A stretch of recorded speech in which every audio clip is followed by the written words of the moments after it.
Well. Welcome, everyone. Welcome, everyone, to another episode of Real Men Being Men. Welcome to another episode of Real Men Being Men. Got a great broadcast lineup for you this evening, as I hope and I pray that we always do. We're gonna go around right now, give everybody an opportunity to introduce themselves. I'm just the question asker. My name is Raheem. I'm the question asker, and that's all I am. We're gonna go to my right, and this gentleman to my right. What's your name, sir? Rodney Smith. Good evening, everyone. And where you hail from, brother? Hail from Stanford, Connecticut. Now that I'm in Decula, Georgia, in the country. Big time Decula. Decula. You better say it like you mean it. Say it with your chest. Say it with your chest. Down. Now the gentleman down below me. This is the Don. We got two Dons. We got Don. We got the other one, two songs. So we're gonna refer to them as such. Otherwise, they're gonna get confused. I'm gonna talk to one. They're gonna think I'm talking to them. And both of them gonna answer. But Don, tell everybody who you are, brother. Where you hailing from? Yep. This is Don from Atlanta, Georgia, right now, by way of Macon County. Yeah. Good deal. And Tucson. Good evening, sir. Tell everybody who you are, where you hailing from.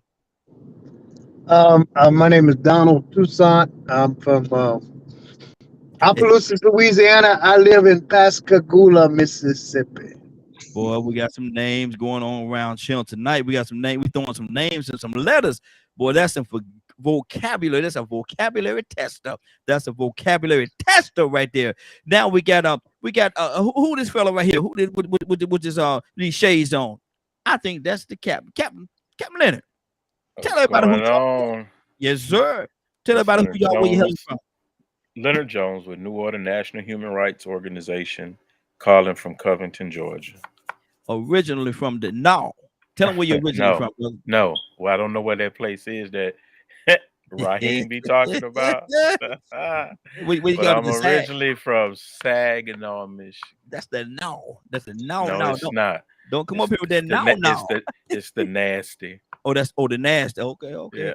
So It ain't the no. So look, is it the nasty no? You know, I'm just trying. No. Okay. No is nowhere in that. Okay. And if you say that around people from Saginaw, they're gonna hurt you bad. Oh Lord. He said, I'm gonna give you a fair warning. This is a warning. This is a warning shot. Don't do it. Don't do it. Exactly. Now we got something on here that we do every I forgot what the day is. Tuesday. I forgot the day for a second. My mind went on the other side of town for a second. But we got something called a four square conversation. We have four different topics. We talk about them for 30 minutes. 30 minutes a piece. Sometimes we get to all four topics. You know, sometimes we don't. But the conversation sometimes is so good we have to stay with a certain topic for just a little while longer. And so we're gonna go ahead and jump into this first topic. I'm gonna go with Don. Don, I'm gonna come to you with the first topic. Nope.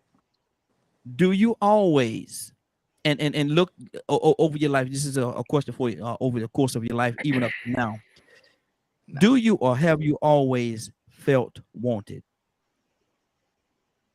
I was about to say I've never always done anything, but always. No, there are moments in my life where it built me to become the type of person I am now. You know what I mean? Not necessarily, and discovering that it actually has always been there. The growing pains. You know what I mean? So, to answer your question now, but I learned to look for and discover that I wanted it from versus just wanting it from back doesn't really give me any kind of substance. You know what I mean? Got you.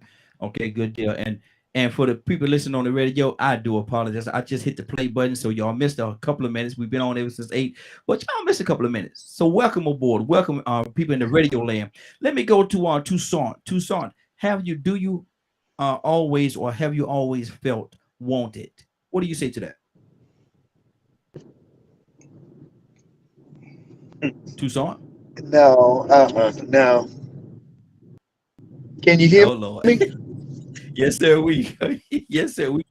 Yes, sir. We hear you. Yeah, we hear you. We hear you. Go ahead. Okay. No. I've always sometimes even felt like just the opposite. And I had to grow into that, man. Now it don't even matter. I don't even want to be wanted. Okay. Because I'm good with me. A crowd of one. And that's bad. Sometimes, when you say that, I don't like to fit in. I don't want to fit in. There's a lot of people I'm learning that a lot of people, they have this drive to fit somewhere.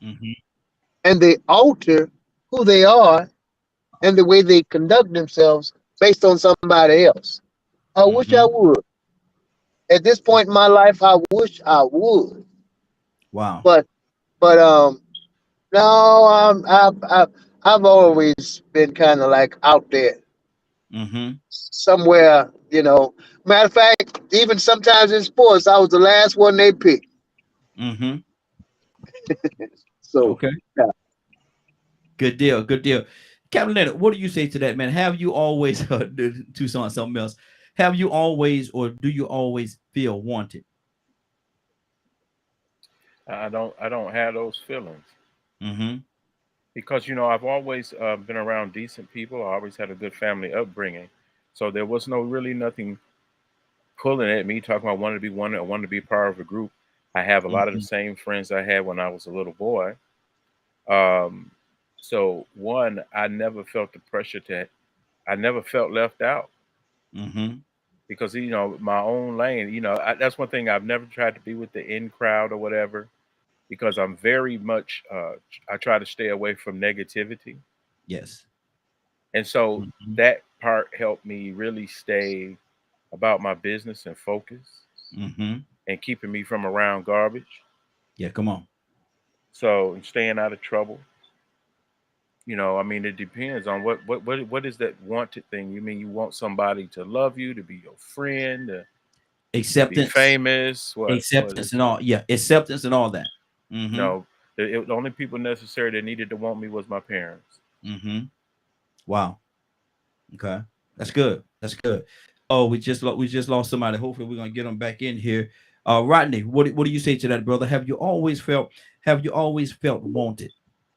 Well, I kind of agree with Brother Leonard. I was the kind of person that if it didn't fit, I didn't worry about it. I moved on. Because again, I gravitated to people that gravitated to me, and the ones that didn't wasn't a big deal. And when I found out, whenever you start feeling that way, it's you that's putting that on you. You know what I mean? A lot of times they're not even paying attention to you. Yeah. And you got that. So that's an internal issue that one has to deal with. It's not about the external, because again, I'm going to be all right with or without them. So. Okay.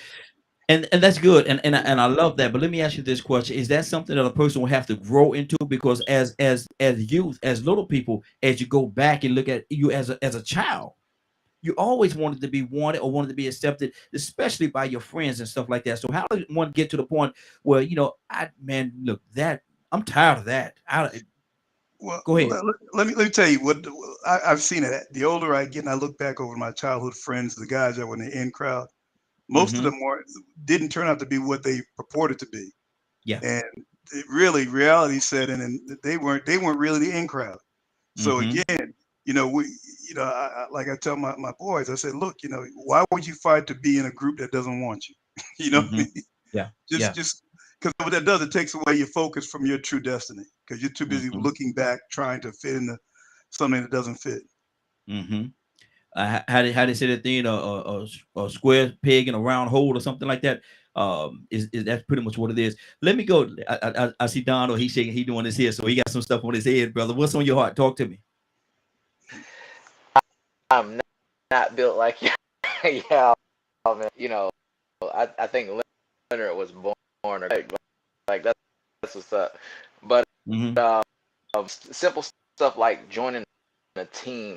Yeah, recreation growing up. You know, a part of that elite group that you know what I mean. So if you ever joined, was in theory, bidding, you have that proving ground, or you have that feeling that you have to prove to feel that affirmation. So personal opinion, I feel like that is built in you by default. Those different social, so you're dealing with that, and you're that sense of as you're growing up. It's different for everyone. I do feel like that is something that is somewhat feel like, all right, where do I figuring out how do you Don, your volume is skipping a little bit in and out on us. Your volume is going in and out a little bit on us. Hold on.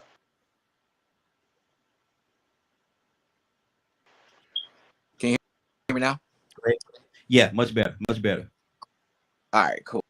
Yeah, sorry about that. Yeah, I was trying, but no, like I said, man, those social constructs or whatever I went to, you know what I mean? If you're born in just like, a broken household, or, your parents are really, really busy and haven't had a chance to really instill in you building self-loving, mantras or whatever, you're gonna try to, your own. And I think, like you said, a buddy said is like, why would you try to fight?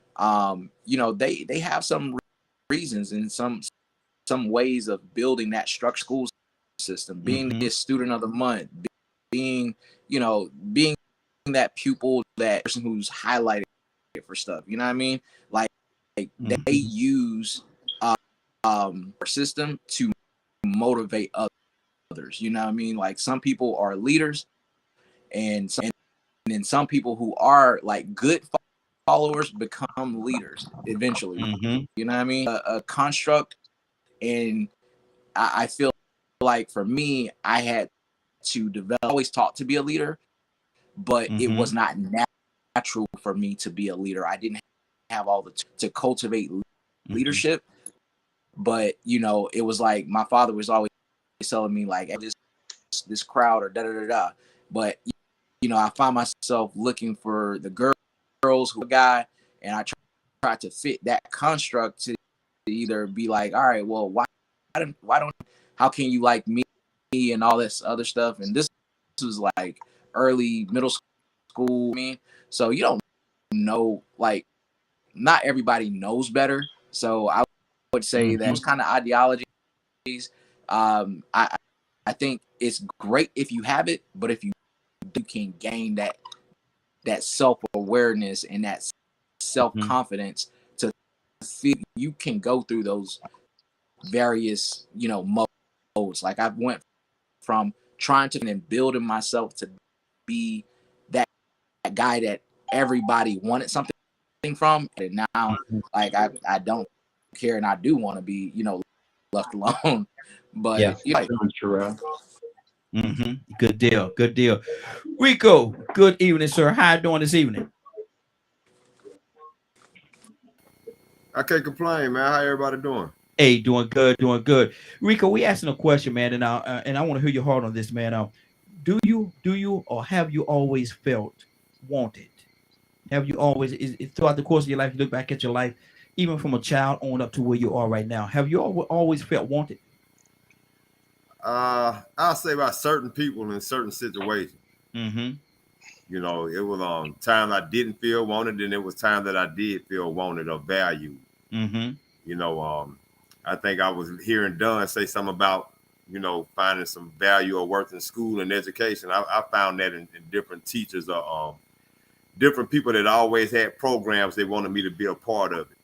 You know, like I may have had a coach that noticed talent in me that my father didn't notice, so he would be the one that would have to come and tell him, hey man, sign him up for baseball, sign him up for football. He just like his uncle, man, he got it. Yeah. But you know, it still was a struggle for him to know to do it on his own. So I found it from those coaches over the years when I would bump back into them and they'd be like, man, you still playing ball, you still good, you still killing it at third base. You know, sometimes I would be able to say, yeah. Sometimes I did drop the ball, but it wasn't, you know, my choice because I still had my situation coming up. So, you know, getting into music, a band director, you know, motivating me and getting me to take music serious and not just doing it for fun. Because when I first started learning to play, I didn't want to play an instrument. I wanted to play sports, but I had to quit. So I learned to play, but I was only having fun playing songs that I knew that I was familiar with. And I didn't realize that was a talent for me to pick up songs and play them by ear. But I caught hell reading music. You know, I had a problem learning all the terminology, the technical side of it.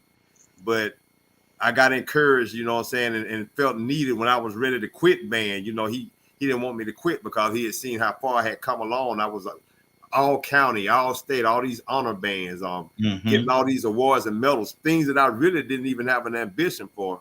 But those were things that he encouraged me to do.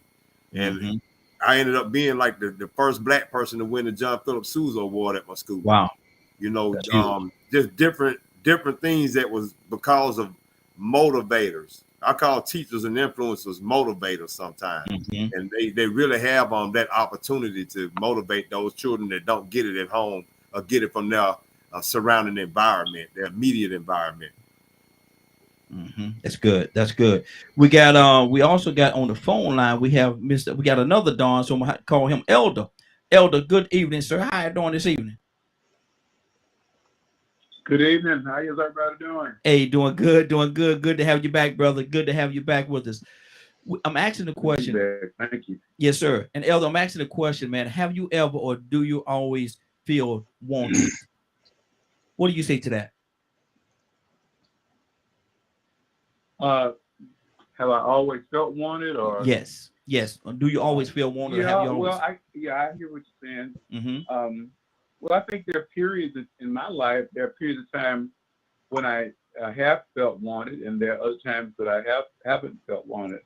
I think coming up, I felt wanted pretty much. I was raised by my grandparents, and so I spent a lot of time with them. And you know, our biggest thing back there was, you know, school and church and all those kind of things. But yeah, I could say that I've had time, most of my life, I can be thankful that I felt like I was wanted, you know, coming up. That's good. That's good. How do you think it would have felt, Elder, to not feel wanted? To not feel wanted or desired or accepted, if you will? Well, it's interesting that you said that, because I had been thinking about that a little bit lately. You know, looking at some TV shows, you know, and reading about certain things as you kind of delve into the background and backstory of people, and just talking to people in general, you find that you're very fortunate to have been wanted or felt wanted coming up. Because there are many people who didn't feel that way. They felt like they were a nuisance, they were a mistake, they were just more trouble, more an economic situation. They, you know, they're not needed. They're just, you know, and that's a hard. I think about that. That's hard for the early stages of your life. You know, the formative stages of your life, because if you start feeling that at a really early age, it will be very difficult for you not to feel that later in life. It's just something that's going to follow you unless you in some way get some kind of repair, some kind of psychological repair for it. Or, you know, a lot of people, their understanding of themselves changes, you know, when they become Christians and when they believe in God's love coming in, take over their lives. But even with that, that whole deficit is something they carry around, because they say, we're just children, big children, and that hole, if there was a hole when we were small, the hole doesn't necessarily get smaller. Many times the hole gets bigger. Yeah. And I can just, my heart goes out to people who in their lives have never really, really felt wanted. And I know sometimes relationships can help to shore up some of that. If a man meets a woman who really accepts him, or a woman meets a man who really accepts him and loves him, it helps a lot of that. Yes, it does. But each individual has got to bear their own weight. When they get it by themselves in the secret places of their heart, they know how they feel, and that needs to be repaired. Absolutely. Toussaint, talk to me, brother. I was thinking about what is a I might mispronounce it. What is an introvert? An introvert. Yeah. An introvert is, go ahead. Go ahead. Is that a person that he's good wherever he is by himself? Yes. He's a loner, basically a loner. Yeah, that's me. I can be on the island. I'm fine. Give me a little food. Matter of fact, bread and water. Lord Jesus. I don't need no company.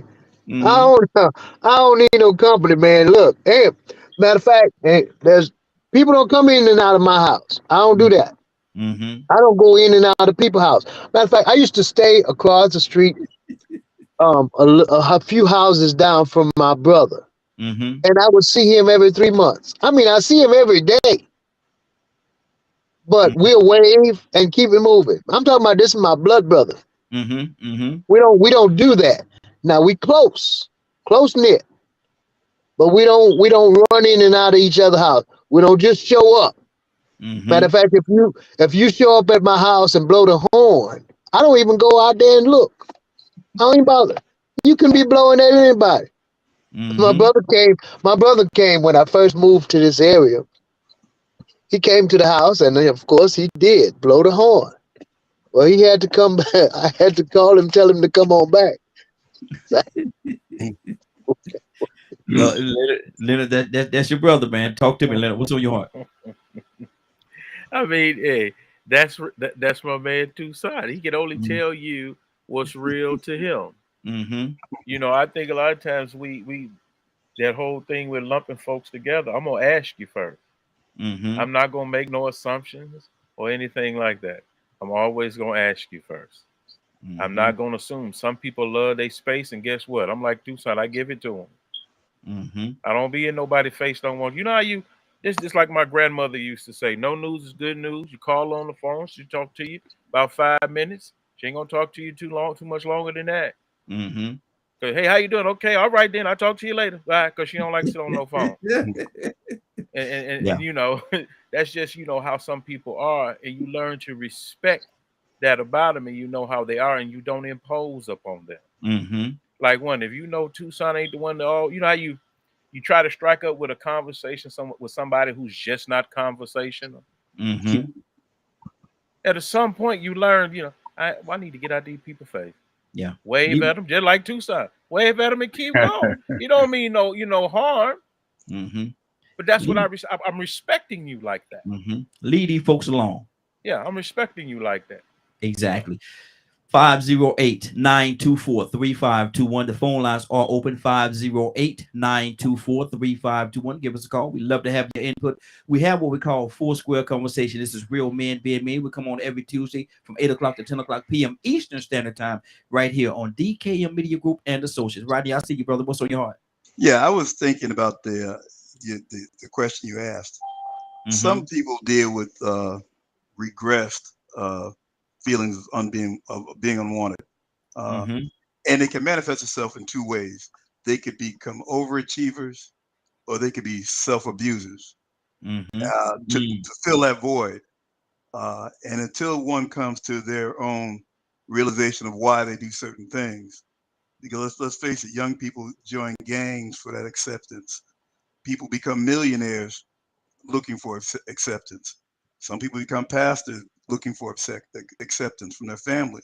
So people take that energy and focus it in a lot of different directions, sometimes negative, sometimes positive. But unfortunately, at the end of the day, you have to sit down and deal with yourself.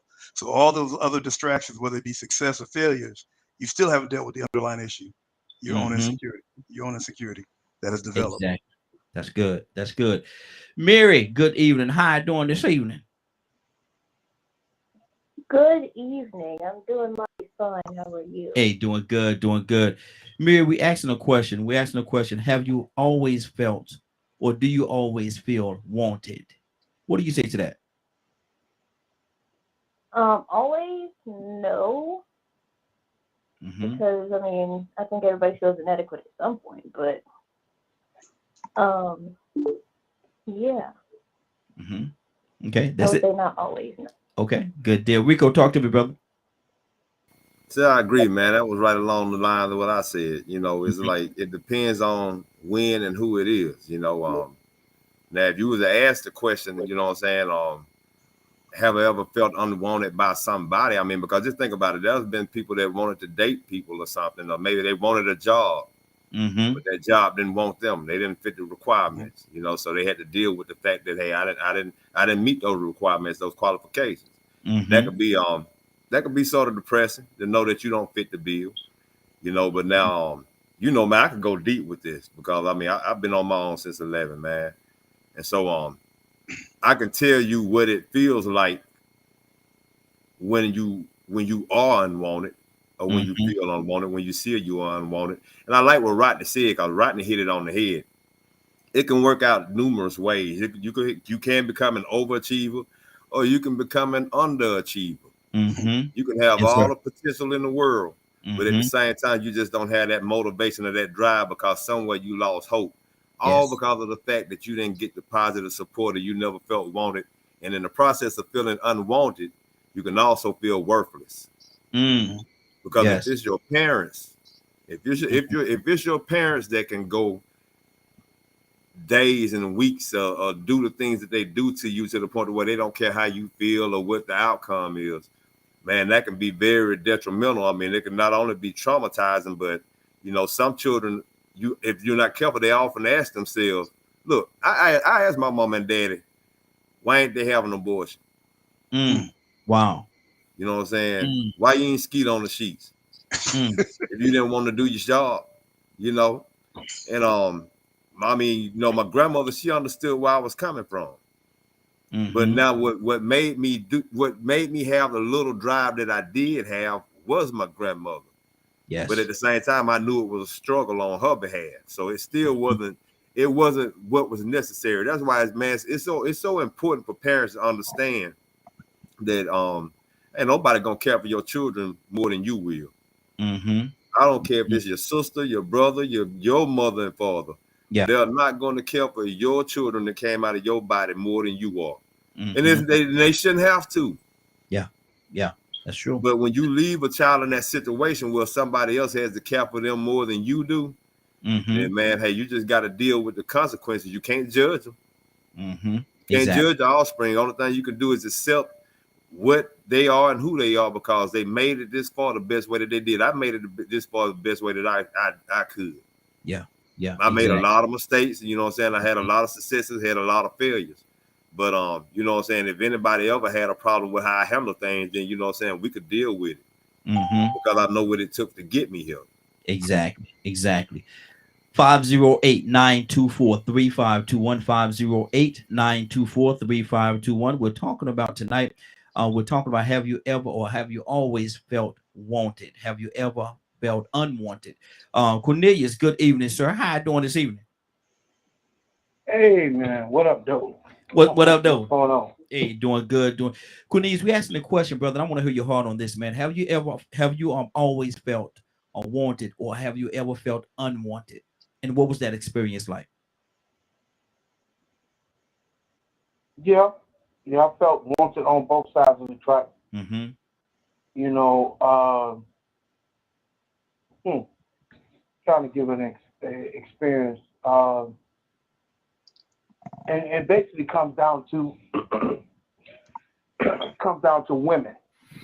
You know when you're dating a woman, you know when a woman wants you physically and whatever the case may be, and then you put your emphasis on trying to impress a woman or trying to win her. She it seems like she don't want you. Whatever you do, it just don't matter.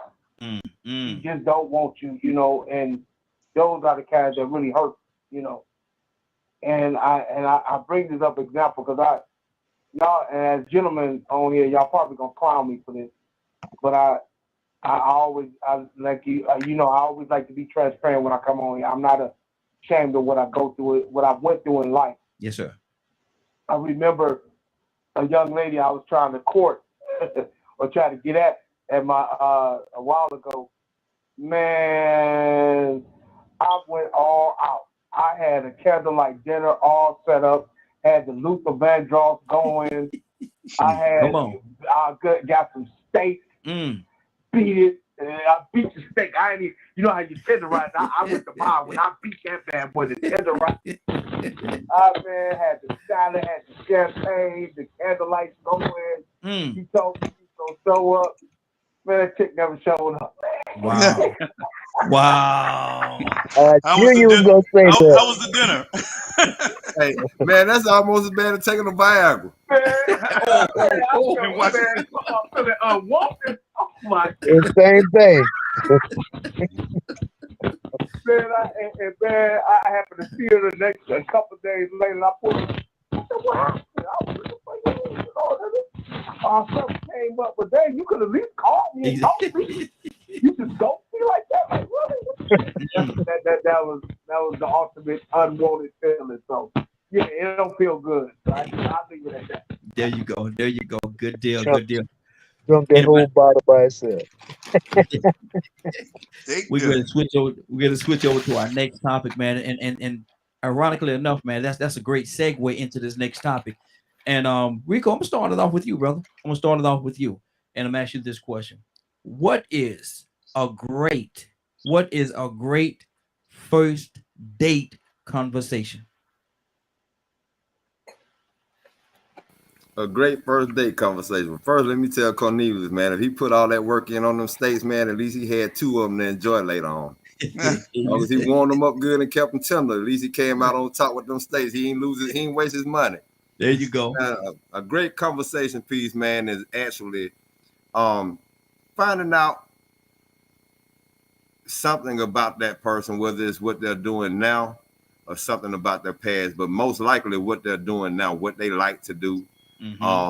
If they're with anybody, you get what I'm saying? I mean, because some people they like to play the field a little bit, or they don't even have to be with anybody. If they're dating, you just want to get to know things about them, so you don't have to waste your time pursuing this issue or this situation. So you start off with just getting to know each other, man. You know what I'm saying? Getting to hear things about her family, getting to hear things about her job, seeing what you have in common. There's so many different things. I wouldn't be able to just hit on one thing, especially me. I wouldn't be able to just hit on one thing, but we're going to get to know each other.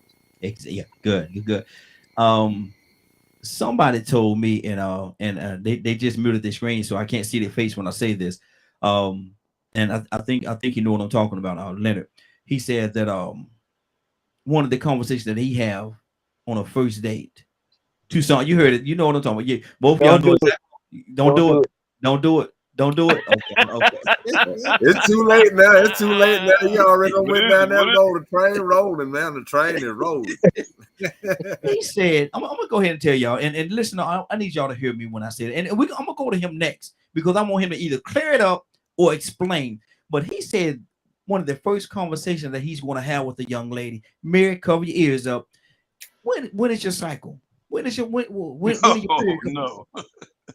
And I'm like, wait a minute. And I think he was serious. Leonard, Leonard, go ahead, brother. What's a great first conversation? Because that's most important to me. Lord Jesus. What you think we sitting around? What you think we trying to get to? You know don't what cook I'm her saying? steak first? But think about it. People never know. That's what you never know. Mm-hmm. And now you pregnant and you barely know one another. Mm-hmm. So basically, during that week, you ghost. No, it's not that. It's just I'm very interested in knowing that. I like to know people's like say for instance, if we gonna engage in sexual behavior, I need to know what type of person you are. Mm-hmm. I need to know some statistics. So Because one, I that's don't want to be statistic. caught up, So Like so some of that's you guys know about dating. I didn't date a lot. I've been mm-hmm. married the majority of my adult life. Mm-hmm. And I did not have girlfriends and things of that nature. It's just Mm-hmm.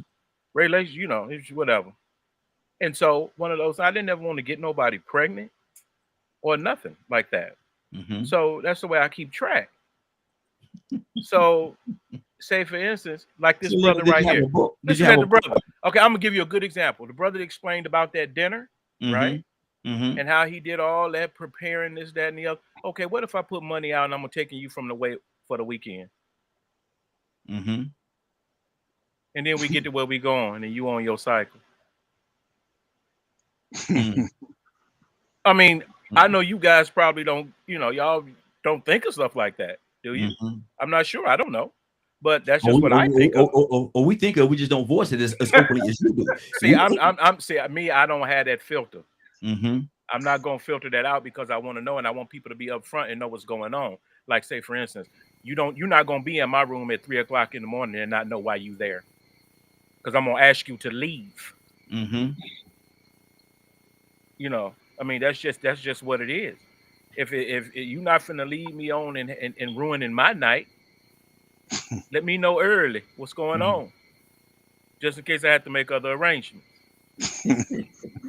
Lord, I see you rough man. You cold, man. You're a rough man. I mean, I'm just saying I want things to go well. I like to plan well. Because I like to enjoy myself. You understand? Yeah, that's look. I'm gonna go ahead and say it. There must be that salt. That sag. There must be that sag right there. That's that sag player. That's about the best way to guarantee a good night. That's that. Or no night. And that's all I'm trying to. That's all I'm trying to guarantee a good night, man. You want to have a good happy ending for everybody. Right, and like brother Cornelius was saying about entertaining and having dates, and that's why I'm not going to approach a woman about it. Because 9 times out of 10, if I allow her to approach me, I know it's a go. So that's why I wait. 508-924-3521. 508-924-3521. Don, I'm coming to you, brother. I see you over there. I see your reaction. Got to come to you next. What's on your heart, brother? I was taking notes. I was like, this Don, you pimp. So, but yeah, nah. You don't even know how to follow that one up. You don't know how to follow that one up. Follow that one. You gonna be my God, like quick. I'm so. But no, like I mean, being married, wouldn't even know where to start with dating necessarily, but I've always been that type to be, and I've been intentional, in a way to where, like a saving grace, if you will. Like we grew up around the area where everybody and their mom was engaged, so, and then you had a selection of people and thing or girls who would go for a certain thing. So, so you know what I mean? Like I was that pleasant, safe guy, you know what I mean? So it was always a thing of like, oh yeah, I'm gonna roll out the red carpet for Mr. Varsity over here, but I'm gonna make you date. So that's always been an issue, and I will say for it. So now that I'm that guy, it was easy for me to be like, nah, I ain't entertaining that. You gotta come back in my day when I was just like that hopelessly love on the sleeve kind of romantic. I mean, I would want to know personality. You know, being a man or whatever, we go from physical to intellect. You know, what we see, and you know, stupidity is likely allow a girl to go on a couple of free dates before I have any expectations. But you know, question wise, I would say of being single, my conversation starter has been like what, you know, being intentional with where I'm coming from is like, all right, my thing was places, you know what I mean? Like it was like, all right, so if we go to a spot, I let be the date itself. It sets the atmosphere. So we go to a live music, aim on. I might slide a couple of questions here and there, but I try not to go so hard on the question, other than like what their goals are or who they are, you know, what and stuff like that. You know what I mean? Just to see if I fit that picture. And if I don't fit that picture, you know, try to fit that picture, I'm gonna put you in a category of just something to smash, or this is something that I want to date. You know what I mean? I think a lot of people try to get that ideology from a girl and be like, oh, what are you interested in? What do you like? And replicate that, you know, to impress the girl and get far.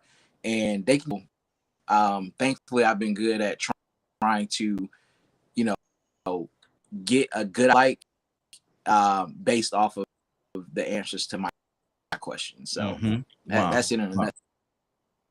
Good deal. We got some folks. I'm gonna tell y'all something, man. We got some serious folks on DKM Media Group, because there's one fella here. I'm not gonna call his name. Maybe his laughter might give him away when I say this, but you have one fella that at a younger age, he used to go to the club all the time, and a girl come up to him and ask him for a drink, and this joker take her to the bar and say, "Bartender, give her a glass of water." She can get two if you want to. On the rocks. Ice or no ice. Or whatever you want. Tell your friends this is what you're gonna get. Some water straight. A straw with that. Exactly. No chaser, straight. Yeah, straight. Look, hey, you can even add you some food coloring. Make it look good. Yeah. A little pack of sugar water, a little pack of sugar. Exactly. But Tucson, what is a good first date conversation? What's your game changer? Because we finna take this ride. I just want to know when to get off. I ain't got no time to play, man. I'm always intentional. I always been intentional. Either we gonna go in that direction, or we gonna stop riding. We ain't gonna be fooling around and all that kind of stuff. That's a good conversation starter, because people like to go everywhere, and they like to pretend and like to put on a front. Then they like to make promises they can't keep. They like to set it up. He said, "Set it up." Put on this facade and all that. Yeah, I mean, come on now. Look, let's find out what's gonna make you cut this date or this thing short. I just want to know, because I'm probably the same way. Absolutely. I'm zero tolerance. I'm not gonna be fooling around. I ain't trying to play no games. It depends on who you is. You know, you might not make it to see mama, because you got to be a certain kind of person to see mama.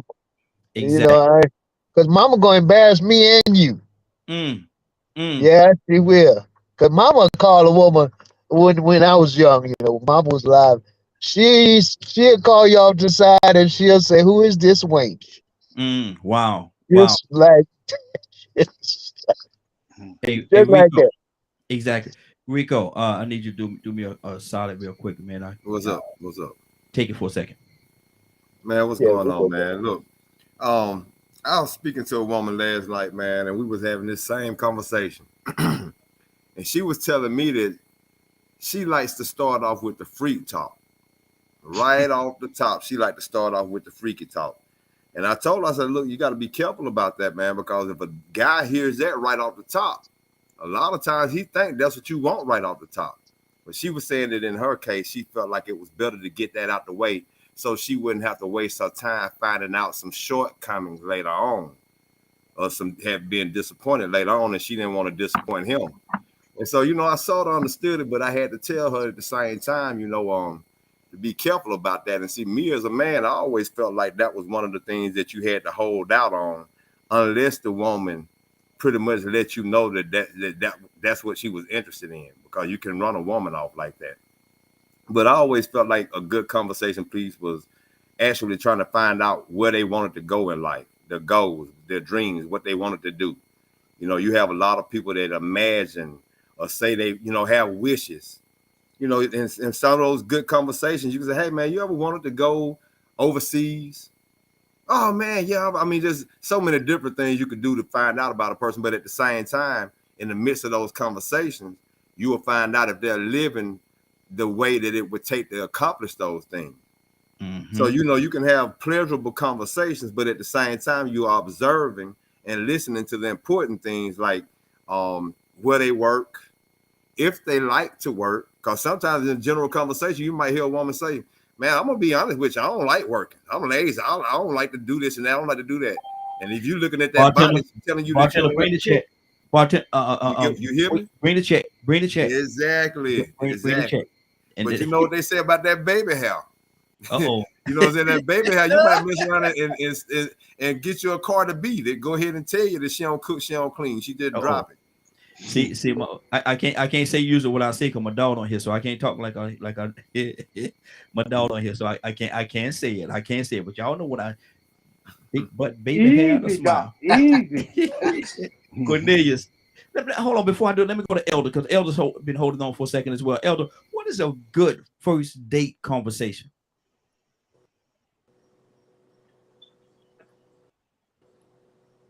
Elder, you there? I would say, I would say first date.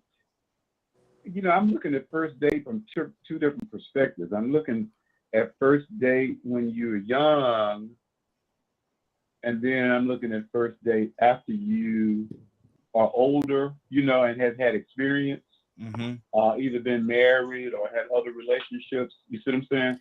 Now, Elder, when you're young, can you hear me okay? Elder, I think these folks want to hear from the first date from the young situation, from the young perspective, not when you're seasoned. And I think they want to know about the young Elder. Golden Corral. Okay, yeah, I got both. Let's say both. Yeah, exactly. Well, I'm gonna yield to the wisdom that's already been. I did most thing has been after I've been married. Mm-hmm. Okay, so I'm gonna yield to you guys on that. Now, on the young age, because you have a whole different perspective when you're younger. Okay, I want to clear some up so nobody listening in would get the wrong idea or the concept as to what you're saying. Now, you say your dating was after you was married. Now, you ain't saying that you was out there cheating. Now, that ain't what you're saying. Now, I just want to. I just want to clear that up because you after I was married, that's when I had my best dates. Hold on. After married and divorced. Okay.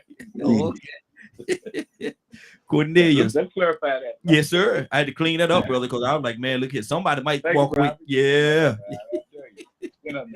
Exactly. Cornelius, what's a good first date conversation?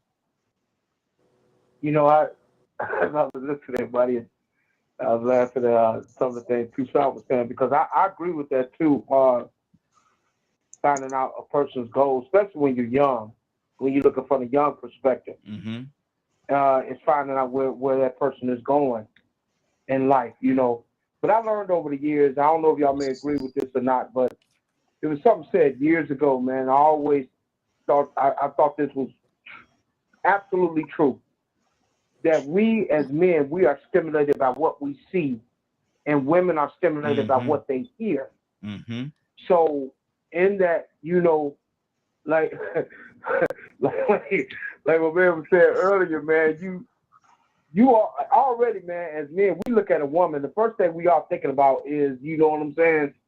And then when you start the conversation and you see this woman have, and I'm talking from the young perspective, mm-hmm. when you see this woman got some type of intellectualism about herself, you want to know more about her. You know, you're trying to get to communication with her, you know, and it's so key that that you want to know about their likes and their dislikes, because Cornelius, it was an old saying. Go ahead. Let me step in 1 second. And I'm just asking a question. I'm the question asker. I like to ask certain questions. Sometimes if you go out with a young lady and she is very intellectual, can that be a turn off though? Because you think that, man, my tricks ain't gonna work with her. She too smart. They ain't gonna work, man. What I did with old Jessica last week ain't gonna work with this one here. I'm just asking because I'm the question asker. Yeah, but that's how you got to get a chance to get to talk to them, man. You got to let them open up to you. Because everyone got, even if you may be intellectual, you still got some desires and wants about you. Because you're still human. Yeah. So it's ways to get around it. You know what I'm saying? But it's the old saying. What's that old saying? If you got the gift of gab, yeah. You able to book any woman if you know how to talk. Yeah. You know what I'm saying? So and saying that, and I'm gonna share this part with you right quick. In my younger years, dude, I used to hit the strip clubs all the time. I used to go to them all the time before I got saved, man. And before a woman, if a woman, before I let them dance for me, they got to talk to me. I would not allow them to dance for me yet until they talk. If you got to earn this money, and I want to have a conversation with you. You know, and they will literally sit down, and you get to know some of these people out there. They will sit down, talk. Because one thing I found out about people love to talk about themselves more than anything else. Yeah. They want to let you know about who they are. And people will blurt out and spread out everything about themselves before they even try to hear anything about you. So that's what you want to do. You want to get people to talk about themselves. Okay. So you can get to know them. And so if you try to run game, then once you get to know them, you can run that game. But if you try to go deeper into something, then you still get to talk, let them open up to you more. So I think that's the best date starter. Okay. Myself. Man, look at them girls gonna say, man, you making me work too hard for this money, man. Conversation and all that stuff. I ain't got time. Ain't no way to talk. But I think Don wanted to say something. I got to go to Rodney. Don, what was on your heart? Nah, he said it. Nah, I was just saying there's a difference between intellect and being an asshole. So I mean, I think just because of doesn't mean that she has to be condescending. So I think a person feels that their intellect puts them higher up to where they can be condescending, and that's a turn off for guys. So if there is any intellectual woman I know, still be nice. It doesn't mean you got to be straight up like a hula with it. Yeah. Exactly. Rodney, what is a good first date conversation? Well, I'm gonna be honest with you. All the guys hit all the buttons. You know, if you take Leonard and Toussaint's approach, every man in the back of their mind, that's definitely there before they even, that's out the gate. But obviously, what I found to be the most effective approach, like the gentleman said earlier, the best conversation people have is about themselves. They like themselves. Get them to talk about themselves. As women, you get them laughing and smiling and joking. Get them relaxed. They'll tell you everything you need to know. And through that, you put them in that category. You know what it is. Either they're intellectual, or they're drunks, or they're looking for relationships. When they're relaxed and having a good time, they're going to tell you where they're placed at. And like Leonard said and Toussaint said, if they're not going to play the game, spend a few minutes with them, move on to the next, because that's not your agenda. But again, people will loosen up and talk about themselves, talk about their dreams and aspirations. You don't have to question them. They'll just blurt it out. And you know what you got. You'll find out what her cycle is. You find out what her cycle is if you make her laugh long enough. I get around. I only got one night in town. Break out or be down. Baby daughter, you down. I get around. That's basic. Right? No. That's not. That's Minister Tupac. Mary.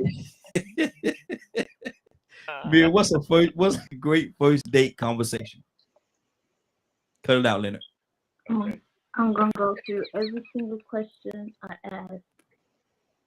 Are you with someone? Does somebody think they're with you? How many kids do you have? How many kids does someone think that you have? What's your sexuality? What's your stance on social media? Or what's your stance on mental health? Do you prefer monogamy or polygamy? What's your definition of relationship? What's your definition of love? What's your love language? What are you looking for? What are your boundaries? What's one thing you change about yourself? What have you learned from your last relationship? And what was the most impactful relationship and why?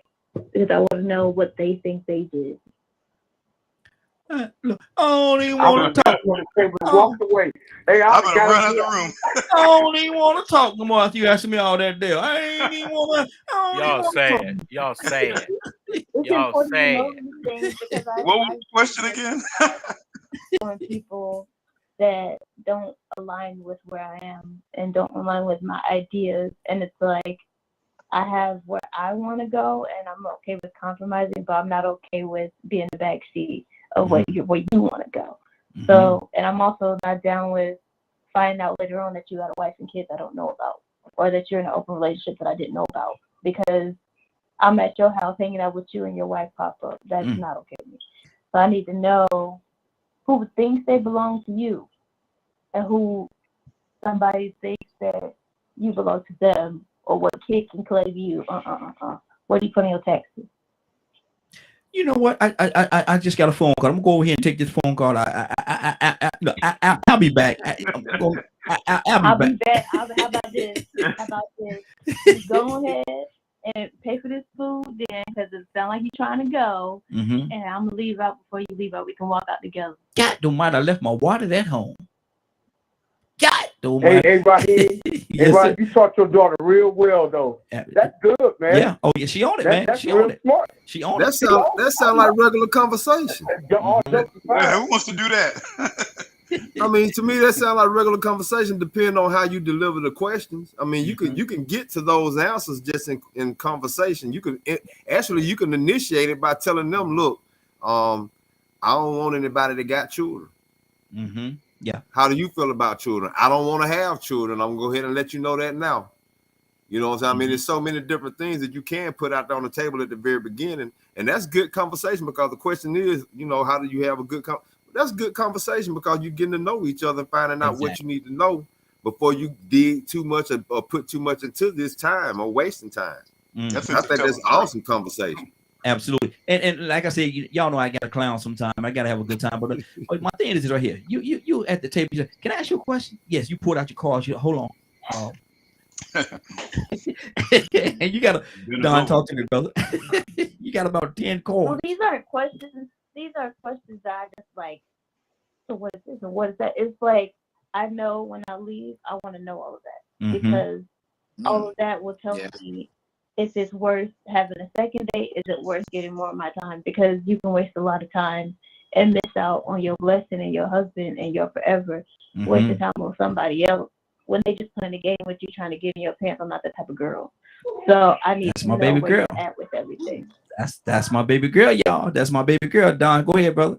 And look at you don't feeling so proud over here right now. I'm feeling so mad. Look at that's my baby girl, man. That's my baby. It sounded like she had a cheerleading crew in the background or something. I thought I heard somebody in the background. Yeah. I'm on team Mary. That was Leonard. That was straight Leonard. Me too. And that's what I mean by intellectual woman, man. That's intellectual. That's what I mean by someone being intellectual. That's intelligent questions, man. Well, Absolutely. Some very interesting,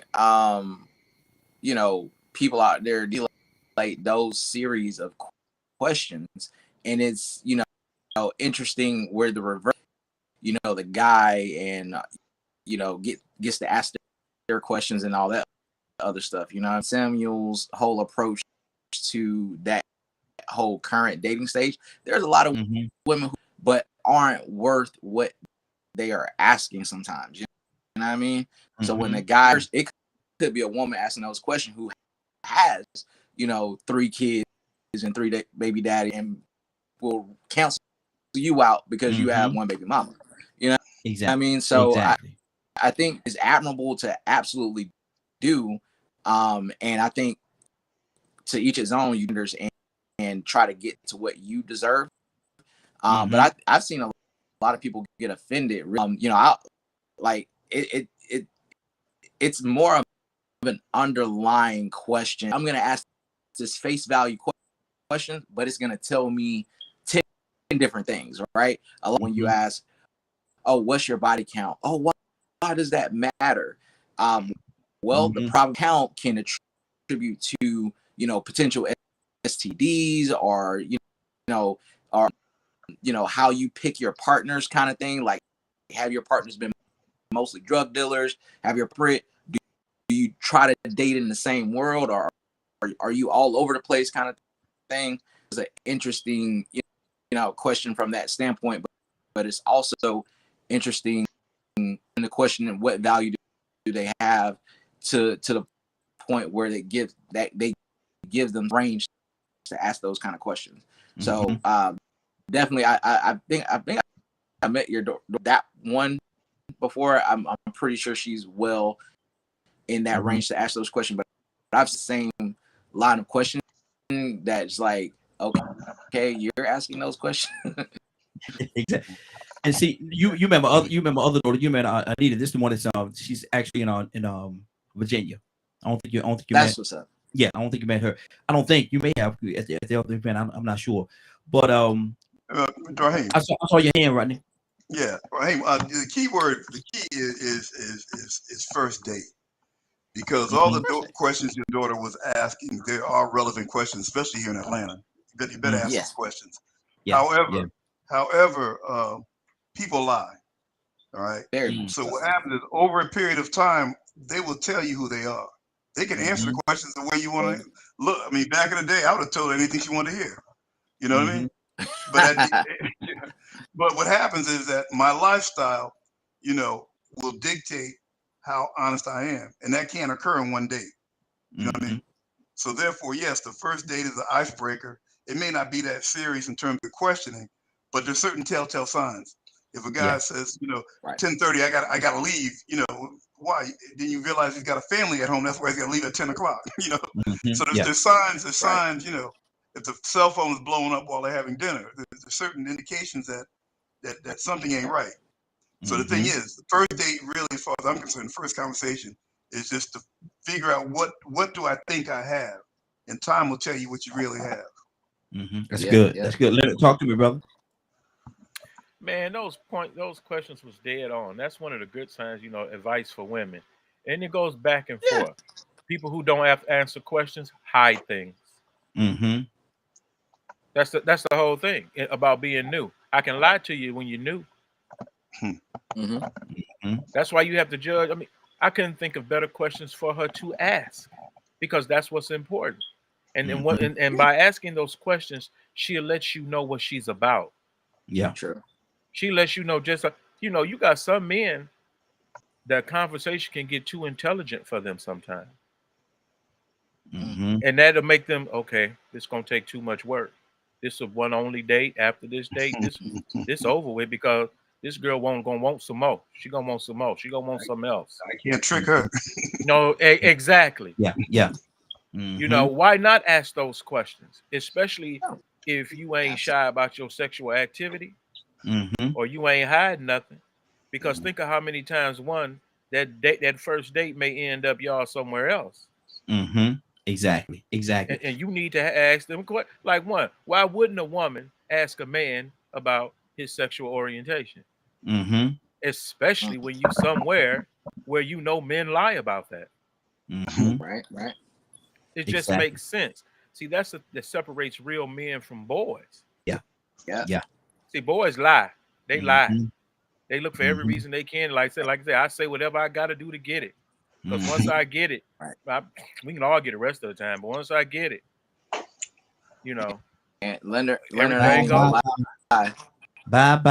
Once you get it, like, there's a girl who asked me, like, so what how would you feel if your son? And I was like, nah, it wouldn't be something I would accept by default, but that wasn't the answer she was looking for. And I was like, oh man, I lost that battle. I blew it. I lost. Be honest, but sometimes you just lose that battle. I took that one on the chin because she was bad. You know what I really think the whole I can't. I think the whole purpose in really people having conversations like that, especially coming from a man's perspective, is we're trying to find out. Oh, I ain't gonna even say we're trying to find out, but we're trying to read and see if this is something that could be serious or if this is just fixing to be a good time. Yeah. And we'll let her determine whether or not this is about to be a party or not. If it's about to be a party, cool. But now if we go in with expectations of a party and she happens to blow our mind with that intelligence, we might stick around. Might stick around, just depending, because we actually found out. Look, man, I done looked up and ran up on the catch. I thought I was just listen. I met an awesome woman one time, man, and I was actually, man, I was about to introduce her to that dancing life, man. I was fixing to get money out of her dancing. I was gonna introduce her to that dancing, like, cause she had the body that would have just went to Atlanta and took over. But man, I got to digging her and having conversations with her and seeing the real different side of her, man. I was like, you know what? That ain't for you. And it really wasn't for her because she couldn't dance no way. She just had the body for us, and she would have been terrible. Right. But you know, it ended up going in a totally different direction.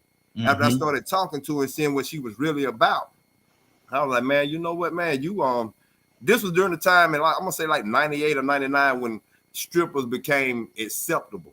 And it became a fad when women started actually wanting to learn pole dancing to take it home. Everybody, they thought it was something to glorify, being a stripper. And so she was one of them that felt like, hey, that's something that I want to do. I said, well, you know what? You're talking to the right man. I got something. After talking to her and started really seeing her upbringing and what she was about, man, we forgot all about that. She ended up being my lady. There you go. There you go. Hey, Raheem, may I add something right quick? Absolutely. Go ahead. Move on. Yes, sir. And I was just thinking about how, you know, I'm glad we got a woman on here for her perspective, because I love what she had said too in this aspect. And you got a young lady like your daughter. She's got a career. She's in the military. She's going someplace. So you look at a young lady like that, and she's asking questions to that. Now you got guys. If a guy is like goal oriented and he feel like he wants to go somewhere, and he's already, I guarantee you, if Mary been out there dating, I guarantee you, whatever guy she probably ran, just in her career alone, he's probably already fascinated by that anyway. So that's drawn to him right there. You know what I'm saying? So now you be like, okay, I want to get to know more about that girl. So when she come at you with some questions, you want to stick around and answer them because you really interested. And here's the kicker. If you ever notice, I know this ain't always the case, but family background is so key, man. Because coming up in a unified home with a mother and a father, where that father has shown how to treat that daughter's mother. So she know what to expect. She's been around a type of family like that, and I'm just talking about in general now. Yes. So in saying that, man, that is so key. Just like my wife came from a unified family background. She had her mother and her father married for over 50-something years, so she was ready for that and knew how to get into a relationship. So that alone right there impressed me. So now in saying that, you got, but when I dealt with women out here that's been through abuse, been through molestation, been through all these different things in life. So when you're trying to date them and get to know them, they got all these mental issues messed up. So what we used to call it, they're damaged goods. Yes. Yes. So now you trying to date something that's damaged. So now all that drama is going to fall back on you if you're not prepared to deal with it. So it's always, so in the date, and breaking that when you going into a date, you really want to know a person's family background, because I'm telling you, man, the way a person's been brought up, a lot of that stuff have not separated all of them. And those are the things that you got to deal with in those issues like that. That's just my little thought on that right there, man. Good deal, good deal. And we're gonna stay here. We're gonna stay with this topic right here for just a little while longer because I think there's some more things we need to say on this particular topic. So let me go to Elder. Elder, let me ask you this question. We as men sometimes we want to impress. We see the girl, we really like the girl, and we want to impress them in a certain way, especially on the first 1, 2, maybe 3 dates. We want to impress them and leave an imprint in their mind, their hearts, or whatever the case. How much should there be a limit to how much you spend on a person will spend or put into a first date?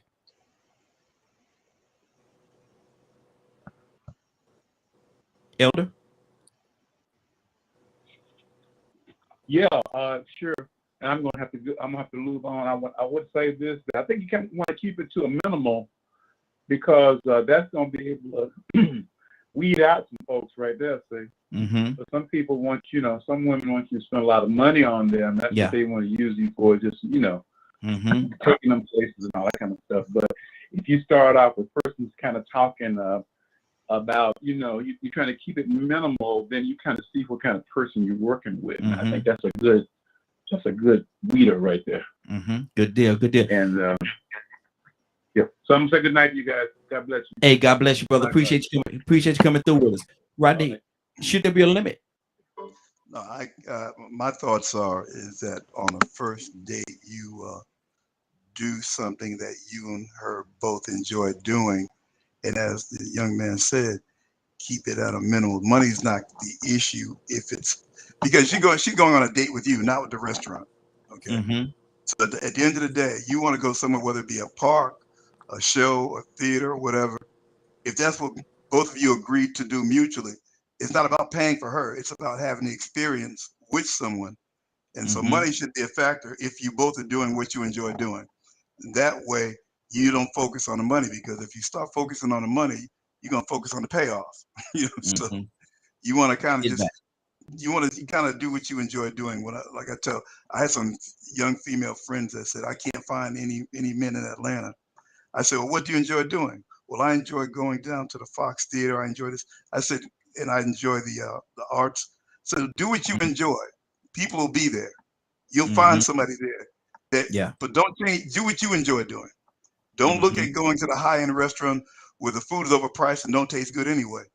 You know? So at the end of the day, you do what's going to nurture a relationship, and money should not be the issue. Okay.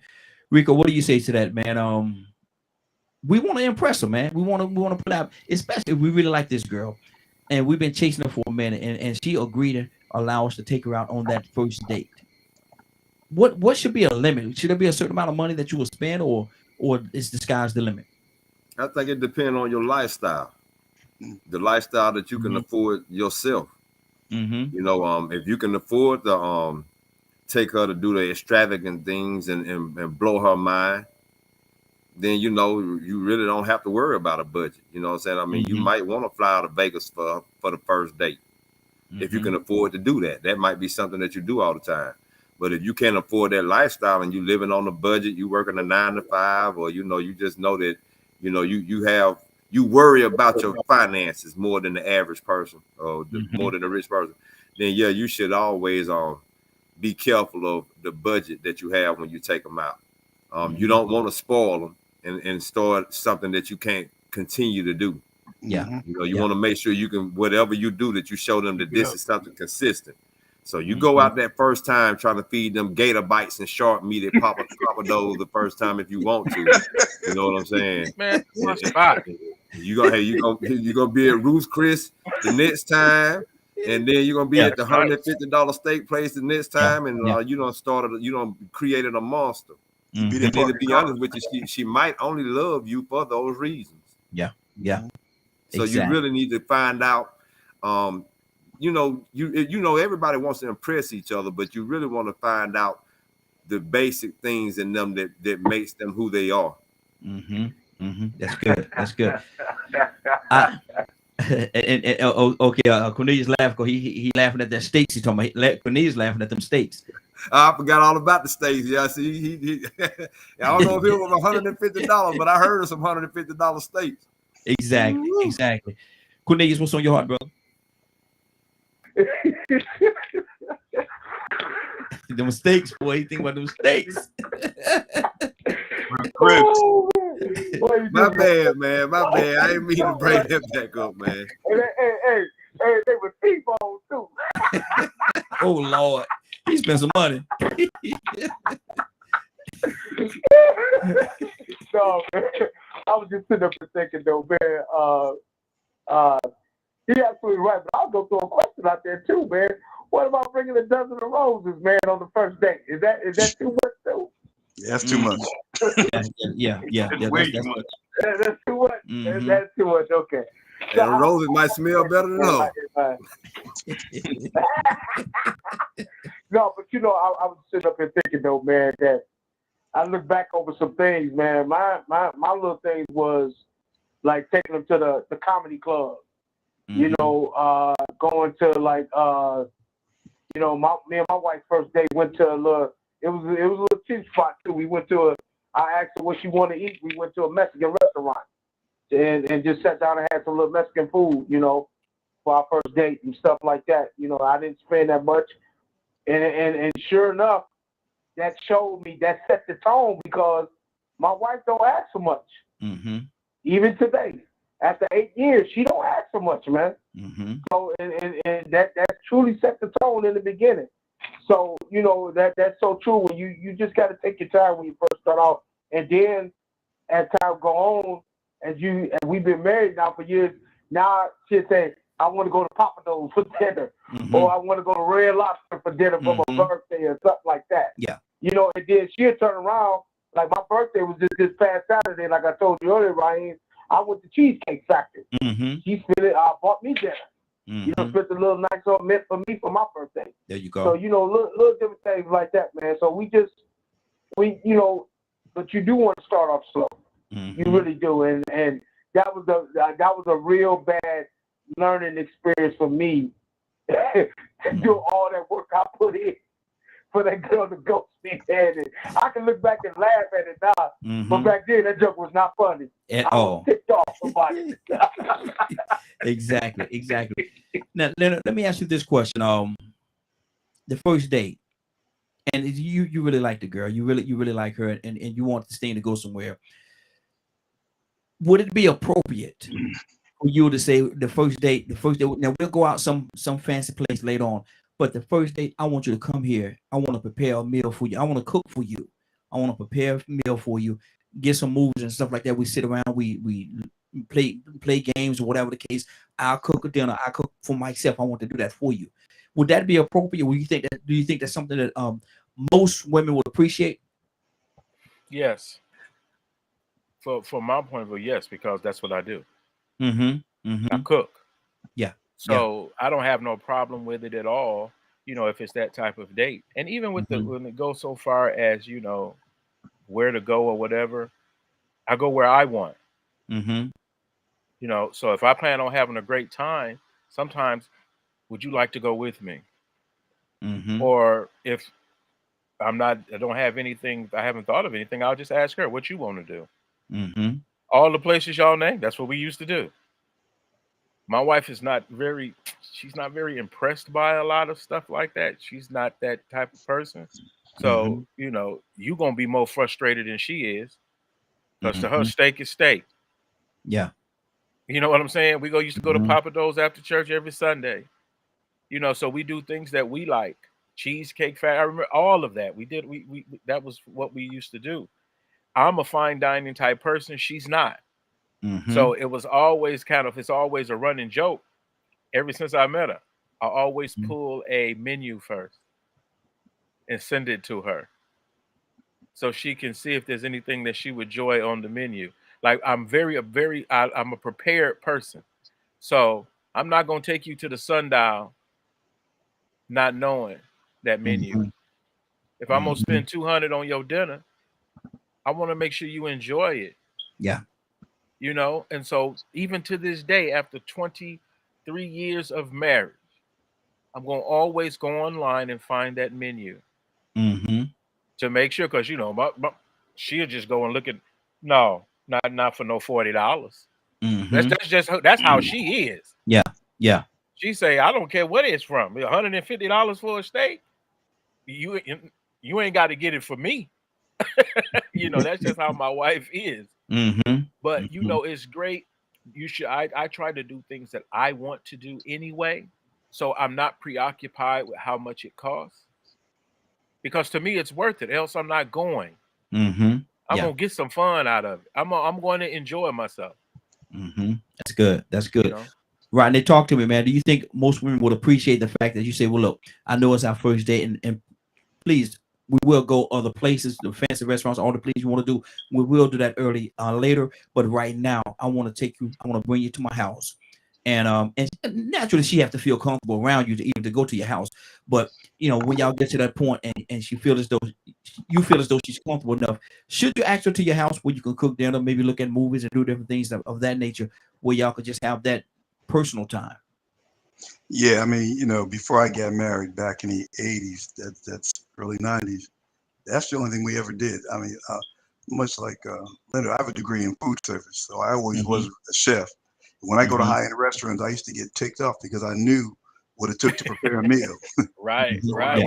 When I looked at a chicken and they're talking about $20 for a chicken breast, I mean, I couldn't do that.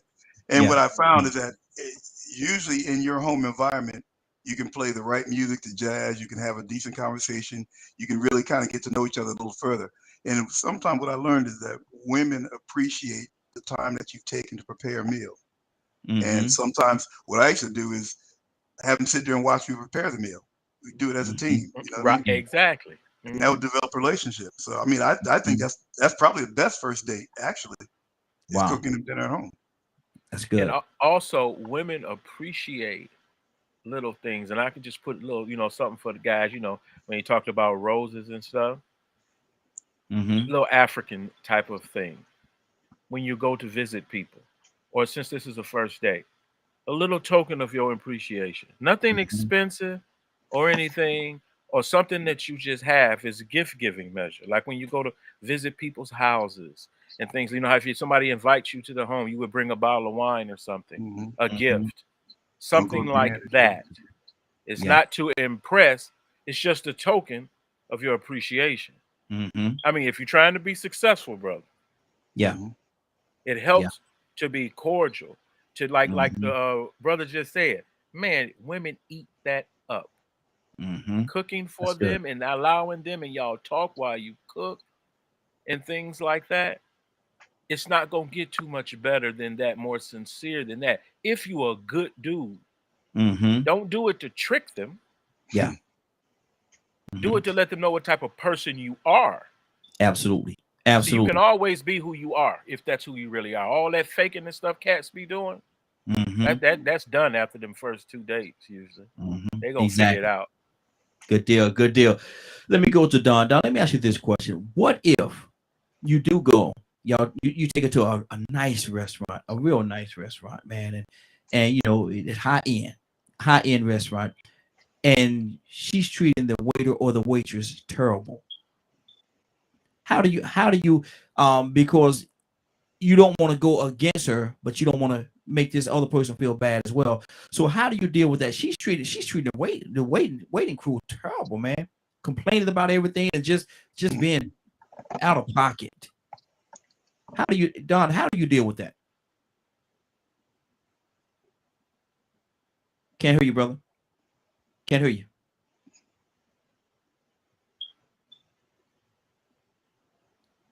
Something might be wrong with you. I think he had a phone call. He probably got to go out and come back in. If you had a phone call, go out and come back in because it actually knock you out. Why you do that? I'm gonna go to Rodney. Rodney, what do you say to that, man? It's a high end restaurant, it's very fancy restaurant, man. But she's treating everybody terrible. Rodney, how do you deal with that? I would whisper in her ear, chill out. I would take the waiter to the side, put a few dollars in his pocket, and apologize. And just let her, politely let her know that you wouldn't want to be treated like that. You know what I mean? Yeah. And, but that shows a lot of her character. You know what I mean? That tells me a lot right there. So I would tip the waiter extra on the side, and I would just have a little conversation with her, and it might be the last date. Wow, that's good. Rico, talk to me, brother. Man, you're gonna do better than me, man, because I'm gonna look at her and see this is how she carry herself without me telling her, and I'm gonna come up with the best excuse in the world to have to leave. I don't think I really like this place. I don't know if I got the taste for it. I think the last time I ate here, I felt like they food poisoned me. I'll make up something. I think we need to put this date off. I got the bubble goods, anything. You know, because you already done showed me, you know what I'm saying? You got issues, you know, and I mean, first off, you got to have that in you to want to even do that in the first place. So if I got to check you on that, then you probably gonna do that just to impress me. You know what I'm saying? Because these first impressions, they last 6, 7, 8 months now. You get what I'm saying? I mean, you really have to sit back and peel a person back before they take off all the makeup and all the hair, and then you find out the real them, the attitude. You know, some people know how to act. There's some very good actors out here. You know what I'm saying? Some have been trained very well. I mean, I hate to change the subject, but did y'all hear about the girl's mother training her on how to seduce R. Kelly? Wow. Yeah.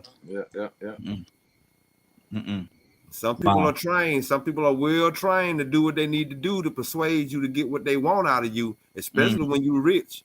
That woman was like, "Hey, you gonna have his baby."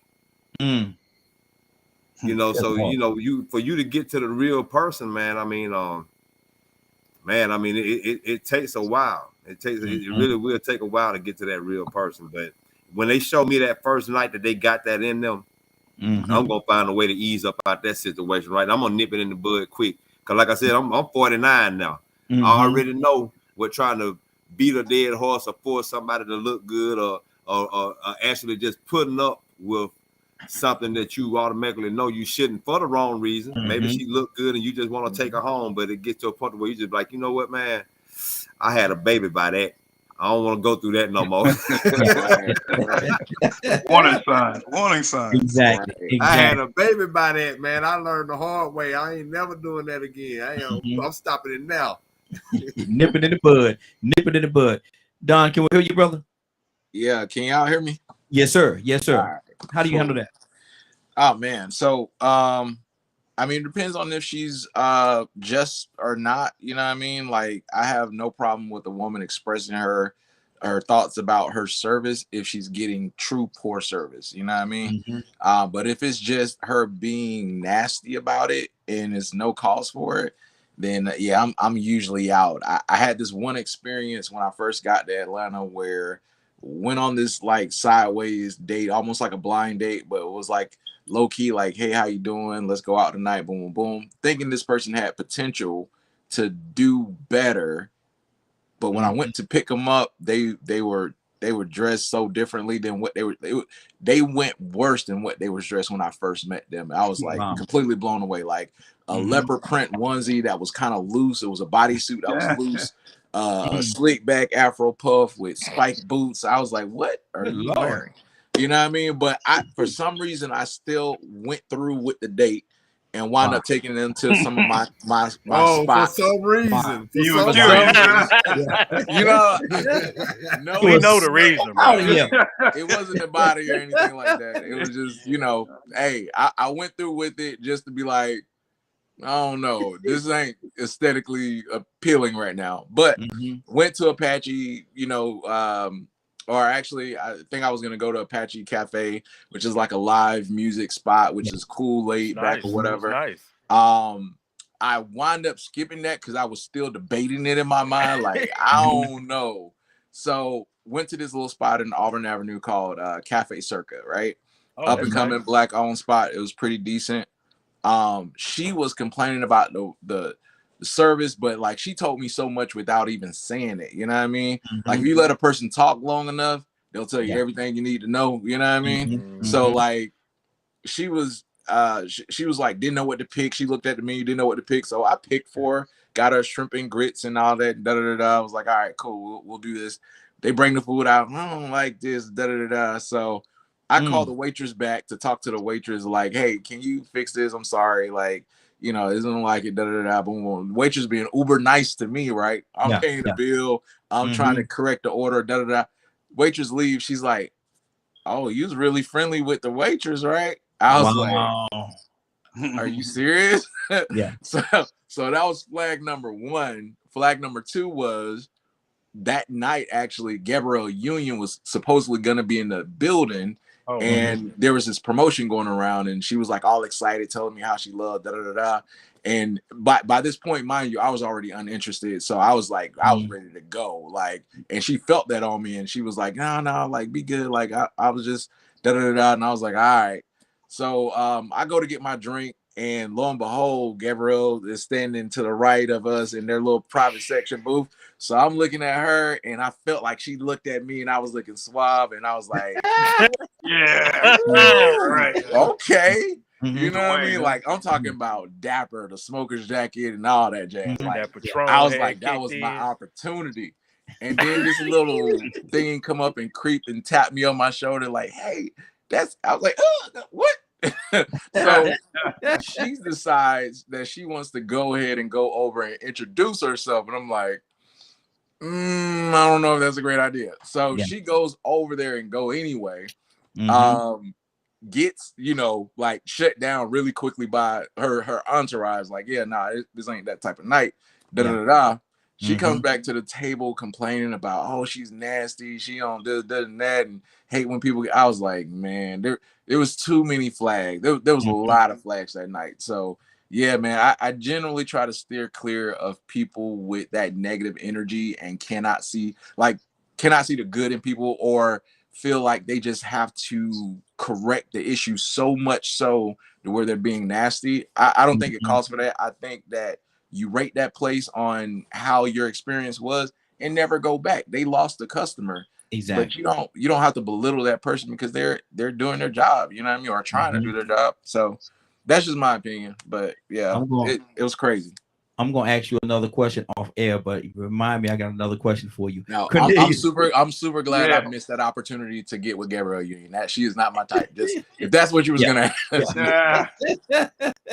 Cornelius, what's on your heart, brother? Wow. You would probably, I would probably, you know, try to diffuse the situation and make sure that and normally the women I've dated over the years, they'll leave it up to me to talk to the person before they say something to them.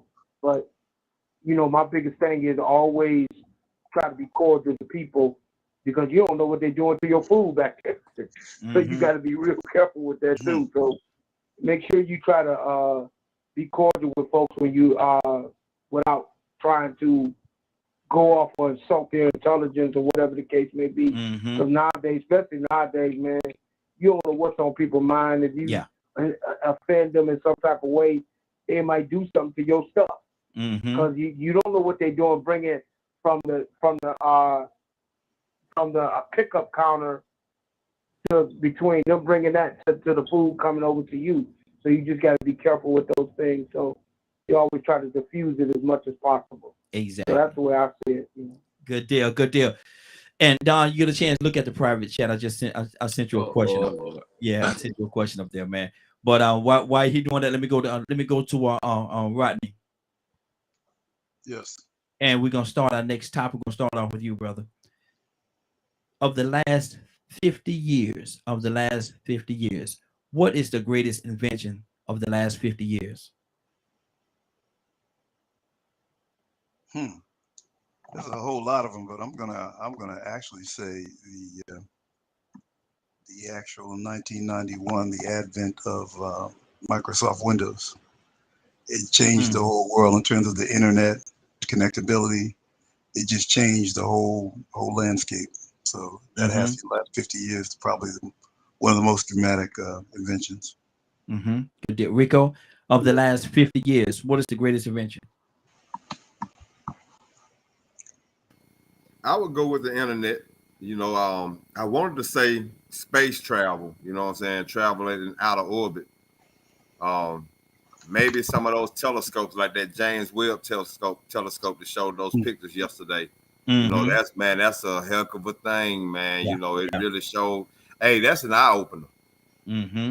That is an eye opener to. I mean, it's gonna life as we know it may change just from this. I mean, it should change now that you look at the reality of things, the bigger picture. So it might be, you know, space exploration. I'm gonna say space exploration. That's good. That's good. Leonard, of the last 50 years, what has been the greatest in your estimation? What has been the greatest invention? Well, surely to me, it's the home computer, the accessibility of home computing in the digital age.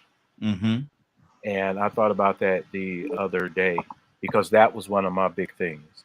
I lived for this day today, where communication and everything has gotten to the point where anywhere in the world I can have a conversation with a video with someone anywhere in the world. Are we in the Jetson era? No. Hadn't got there yet? Haven't gotten there yet. Okay. So I think I've seen the prototypes. And which for is? Certain things, like for various types of actual nuclear fission vehicles, things like that, especially with super trains and travel. And intergalactic travel will be huge. And I think, like I say, we'll be alive for that. Wow. I know I'm 51. So, you know, when intergalactic travel becomes common, you know, they've done a lot of things now. If you hear people, even with this whole new company that Elon Musk and all these folks are investing in, this race to commercial space, you know, where people purchasing places on the moon, supposedly, things like that. That's because once man has a vision, he goes for that vision. And that's how we get to where we get. So that's why I never shun people when it comes to exploration.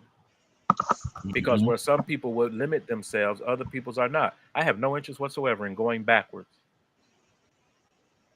at all. That's There's good. nothing I value more than, like, think about it, color television. That was a big deal. Yeah. You know, for our parents. Leonard, where would you place? We're gonna go to some more people on this as well. But where would you put the microwave in that scenario? An ability to be able to heat up your food in 2 minutes instead of having to heat the stove up, warm the stove up, and all these different things. I mean, the microwave is excellent. However, I don't use a microwave. I don't even have a microwave. But I think if people won't, you know, it's very convenient for people who maybe don't cook or something like that. It's very fast. It's ready, you know, all the time. That was great for work. Stay-at-home moms. Yeah.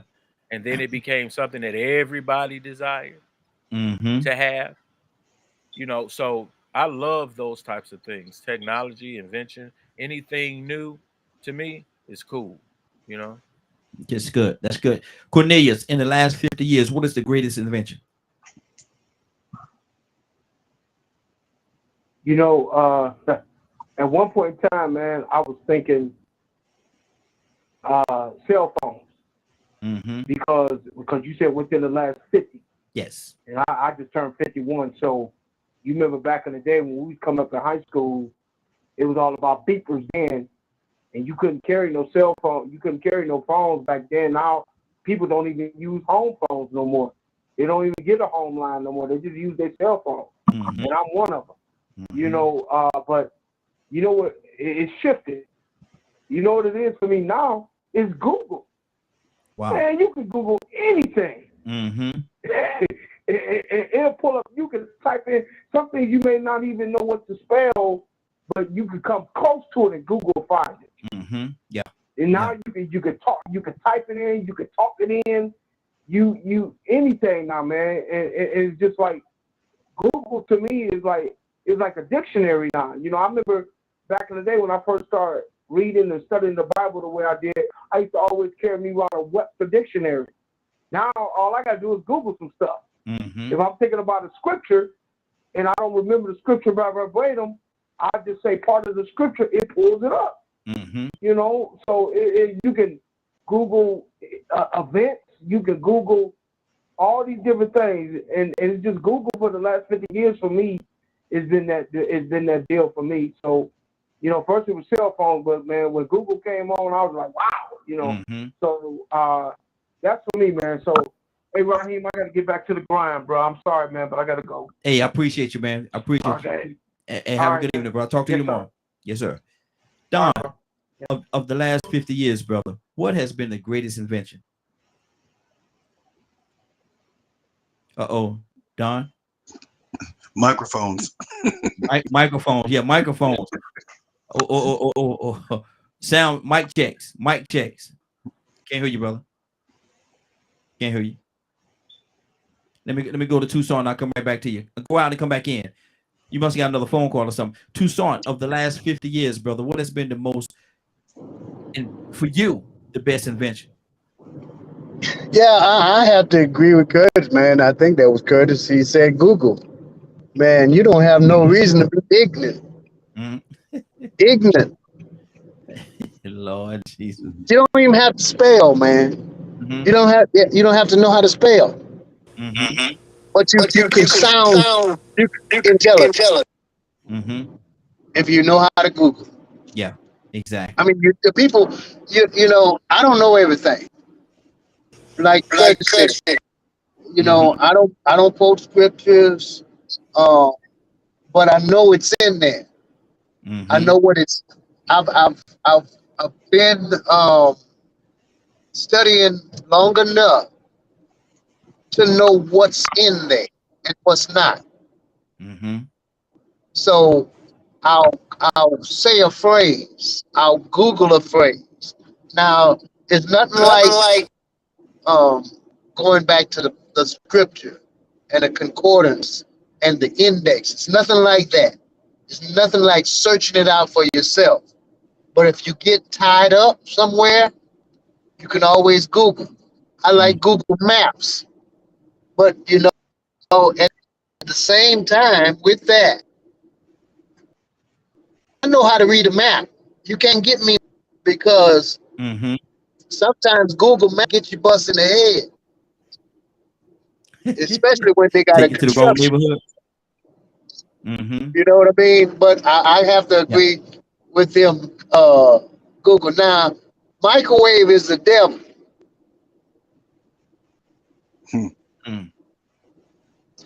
See, microwave is the what now?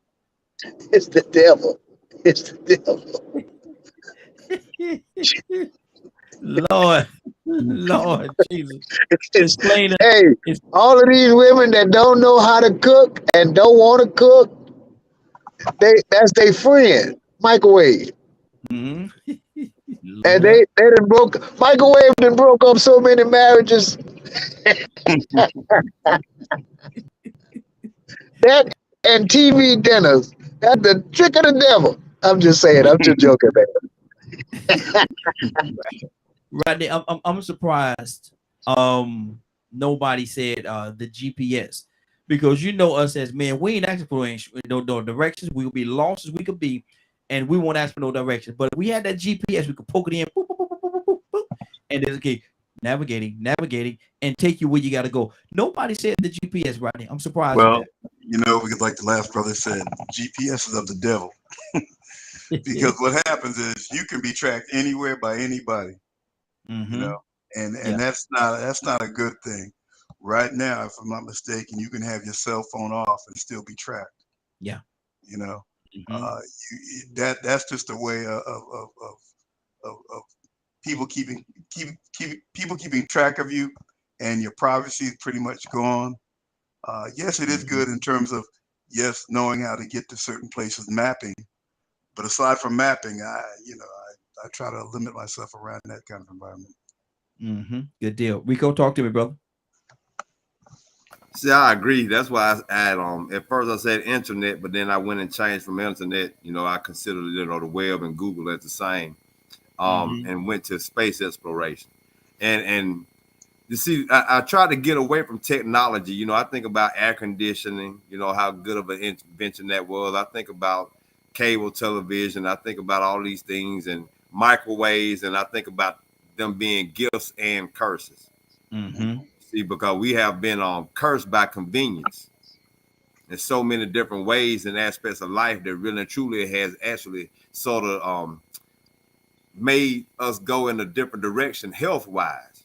You know, so I sort of lean toward the direction of things that really benefits mankind, like I'm gonna say the AIDS drug. That was huge, because we know what the situation was with AIDS. I didn't have a problem. I ain't gonna say I was not worried about it, because heterosexual people can get it. But now they have made a lot of strides in that. You know what I'm saying? I mean, so science. You know, I think about the sciences, how medicine has improved. You know, I don't. You know, maybe that's a gift and a curse too, because now you know you could go and transform into people and turn yourself into what you want to. And you know, women are taking that convenient route to have BBLs and stuff, but you know, at the same time, if it's available to make people feel better, then that is still an advancement in technology and science and medicine.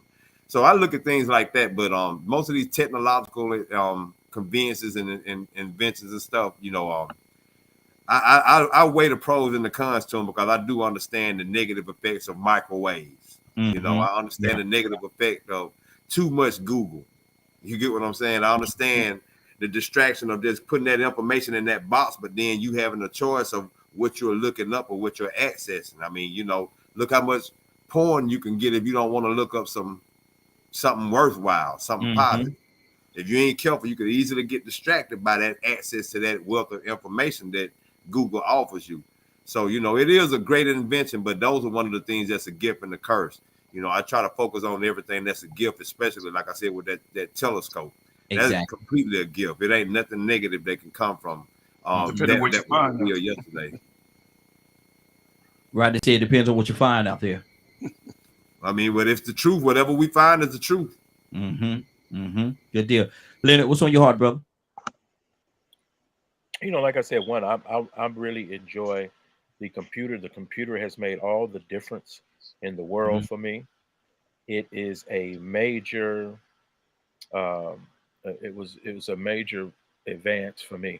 Everything that I've done I've been able to do it efficiently and things like that because of the computer. Leonard, you know what's amazing to me about the computer, and I do agree with you all when y'all say that, but on the Morning Glow, I'm gonna use this as an example, the Morning Glow. Several times we've had people on the other side of the globe call in or video in or something like that to some conversation excuse me, that we had that live on the other side of the globe, man. We know it never, you know, there's before this technology, we would never have had the opportunity to, you know, to talk to them or have them video or something like that, man. We would never have been able to do that without this technology. Man, we had people many times on the other side of this globe, man, Germany or wherever it was, that was tuned in and listening in and called in or sent them the link and they came on the Morning Glow. All because of technology. All because of technology. And I think that's what's most important. Technological advances in medicine, education, you name it.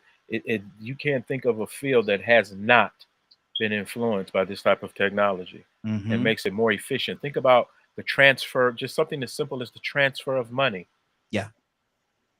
There's some of you remember you had to wait 2 and 3 days. Now it's almost it's instant. And I'm gonna prove it. My cash app is $DKM Radio. Watch if y'all sense $DKM. Watch how fast it get to me. Watch. Yeah, do a test run. Yeah, do a test run. Yeah. I'm gonna prove it to y'all. Look, it's $DKM Radio. Send some money. Watch how fast it get to me. I guarantee you, before we finish this podcast, I have that money. I'll even call your name. That alone is amazing. Right. Absolutely. Yes, sir. Right. It's kind of funny. I had a conversation with a young man about 27 years old today, and I said something to him which I thought I thought was interesting. Young people nowadays are the most technical savvy generation that has ever come around. But I explained to him, I said, all your technical abilities, all your knowledge, you have to gain wisdom. knowing how to use that information, knowing how to use that skill, knowing the right time. So again, with all these technologies that are here and that are going to come in the next 5 to 10 years, without having that moral fiber and without having the wisdom, that technology can be very detrimental. You know, I was watching the show the other night on this guy over in the Bahamas who was a stem cell fanatic. He basically wanted to, didn't want to die, didn't want to get old. So he was a billionaire. He funded, it's a true story, he funded a stem cell project. And he just, you know, he just went crazy trying to live longer, trying to do all this stuff.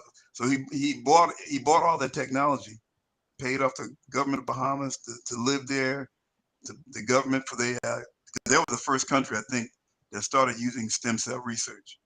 And without wisdom, all that knowledge was for nothing, you know. So again, technology is great. It's like a car, you know, a car or a gun. It'll kill you if you don't use it properly. Absolutely. Toussaint, what's on your heart, brother? Yeah, I wanted to come piggyback. I'm glad you came to me, because even when you Google something, if you don't check out the source, yes, or the particulars in it, you'll get the wrong information, and you'll stand on it, and you'll be wrong as two left shoes. On the right foot, yes, sir.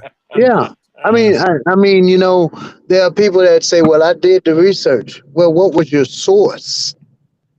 That's why you have to go back to the original dialogue and find out where did they get this information from, because everybody got an opinion.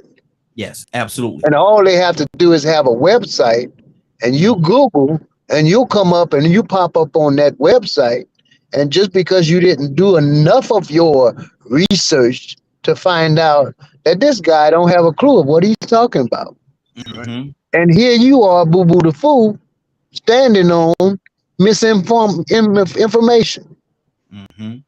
You know, I look at people all the time, and you know, I ain't gonna say everything. I watch some folks that, for instance, they want to discredit scripture, but then they want you to turn to Matthew's, the 5th chapter, the 27th, and I'm just using that for an example. Yeah. To prove that the scripture is wrong. According to Deuteronomy, this says, you know, we are, wait a minute. Won't you get your own Bible? You know, they want to recreate man. How about you start with getting your own dirt and try to do it that way with your smart self? You so smart. Anybody have anything? We at 52, man. It's about time for us to get on out of here, man. Anybody have anything to want to say before we call it the night? Everybody's so quiet. What is going on? Well, Rico, we got something that we do, man, and something that we do every we do the Morning Glow every day, Monday through Friday. We do the Morning Glow every day, Monday through Friday, from 7 a.m. until 10 p.m. Eastern Standard Time. But every Wednesday, we got a special show that we do. What's it called, Rico? Called Way Out Wednesday, man. Y'all come and check us out on Tuesday morning. Wednesday. I said Tuesday. You all right, bro? I said Way Out Wednesday on Tuesday morning. Lord. You tired? Look here. You read out, man. You shot me down. You said, I said, whoa, hold on, man. Wednesday. Toussaint, what we gonna do with him? Stick to it, Rico. Stick to it. Google that one. Exactly. Yeah, that's what I'm talking about. To tell the world. Yeah, y'all tune in tonight for tomorrow morning show. Exactly. You'll be the earliest one. You'll be early. Just hang on. Just hold on. We're gonna get you that. I want to say thank you to what's that, Kara? Kara, thank you very much. I appreciate it. She sent a lot of love to the broadcast on Big O. So definitely I want to acknowledge you, sister. Definitely appreciate it. How much she send us? How much she send us? You gonna split it? No, she ain't sent no money now. She sent some hearts and stuff. now, hold on. Now, maybe if I so y'all just hook me up with the cash out $DKM Radio cash out. It's $ DKM Radio. If you want to send some money, you can send the money, and I spread it out amongst everybody. I make sure everybody get a cut. Leonard, what's on your heart, brother? Man, it was a good show. I think that we covered some different topics. We really got to them today on time. Come on now. Come on now. And moving the way we needed to move. But thanks for allowing me to be on this platform this evening, man. I appreciate it. Talking with you guys, hearing your various perspectives. Yes, and got any questions or anything, you can always hit me up. If anybody don't know about New Order National Human Rights Organization, you can just go to our webpage at www.nonhro.org. Good deal. Good deal. Rico. Man, you know, I was thinking about expectations, man. You know, when you asked that question about feeling wanted.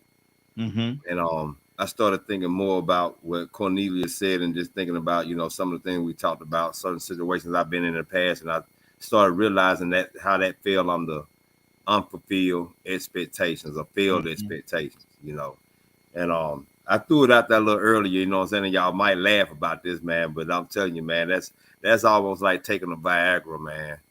You expecting everything to go down, and it don't go down. Man, I've heard some people. I ain't gonna say that happened to me one time. That's a bad feeling, man.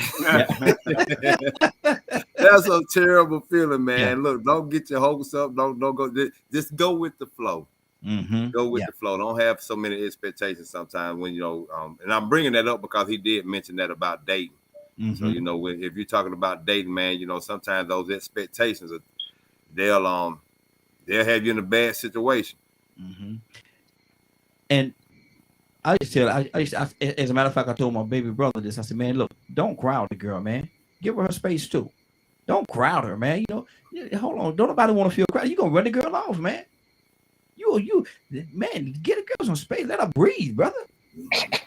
Let her breathe. Exactly. Oh, I got you. Hold on, man. Let the girl breathe, man. The girl can't breathe. The girl can't breathe. Man, you don't. The girl can't breathe, man. Stop it. But anyway, what happened today with the hearing? Wasn't it today?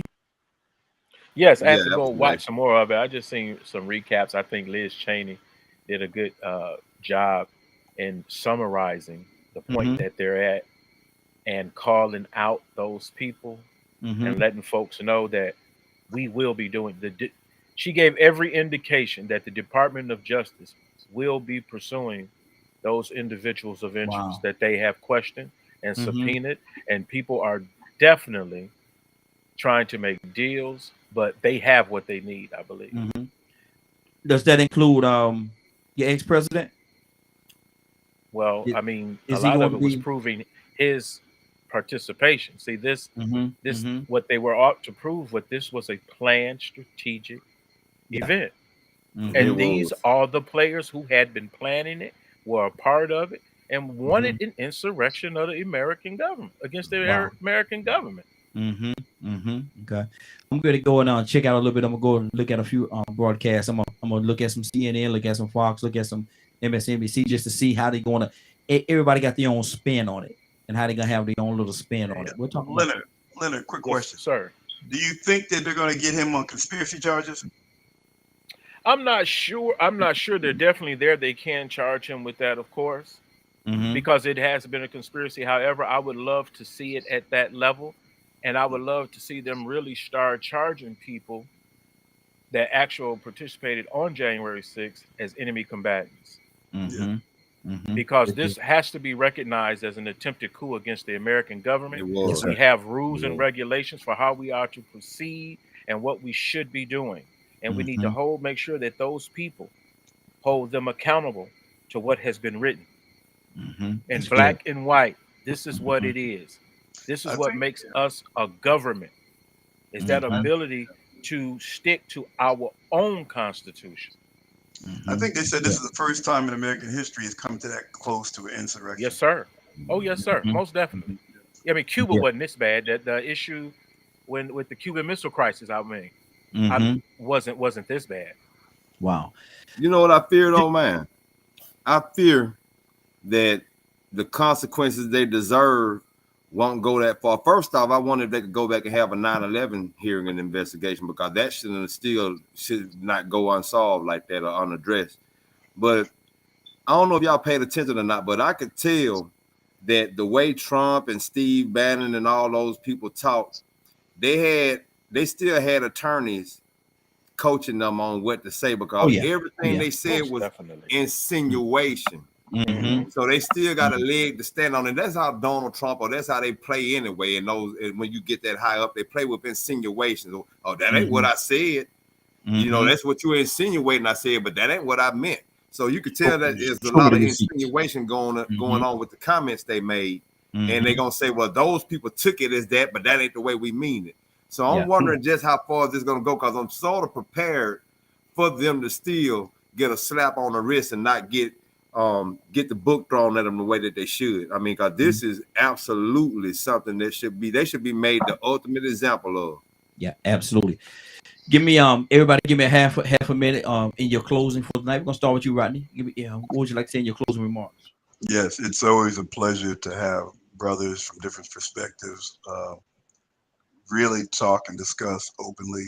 I kind of miss that kind of dialogue with grown smart men. We need to have more of it. Yes, sir. Thank yes, you, sir. Hey, thank you. Toussaint? Yeah, man, it's good to be among you all. We do have sense. I know I like to have fun, but we got it among some intelligent men that can talk as men and just be who we are and have a rational conversation. So thank you, Raheem, and thank you, brothers, for having me. Hey, thank you. I appreciate you as well. Rico? Man, like everybody else said, man, I appreciate you for having me on. Thank you for having the platform, and to everybody out there listening, free your mind. Yes, sir. Yes, sir. Leonard? Man, like I said, it was a great show before, and I think that each in time we have these conversations, that there's a man somewhere listening that gets an answer to a question that he's been seeking. So we definitely encourage people that if you are listening, can't call in or what have you, they can still go on and ask questions and things like that on Facebook, YouTube, and things like that. Absolutely. Because we definitely want people who have questions or who may want to be part of the broadcast to let us know if there's something on your mind, because they may not have the opportunity to have these types of conversations with other people. Exactly. And to God be the glory, man. We're here for them. If they want to be a part of it, they just let us know. Get in contact with either one of us, and we'll definitely make sure that you can either call in or be a part of the broadcast as well. Let me go to Toussaint, if Toussaint don't mind, brother. Will you pray us out? Yeah. Okay, God our Father, we come now. We always got to say thank you. And as we can pray for so many things and ask you for so many things, but help us to be true to ourselves, true to you, and true to each other. And for that, God, we'll give you the glory, honor, and praise. Bless us as we leave and go our separate ways. Keep us through the night. According to your will and your way, just bless us and be our God in our lives. And we give you glory, honor, and praise in Jesus' name and for his sake. Amen. It's been a great broadcast. I want to thank everybody for joining us. And more than that, I want to thank you for allowing DKM Media Group and Associates and Real Men Being Men for being a part of your evening. It is now 10:03. You're about to exit Real Men Being Men. But before you go, I want you to do me two favors, if you will.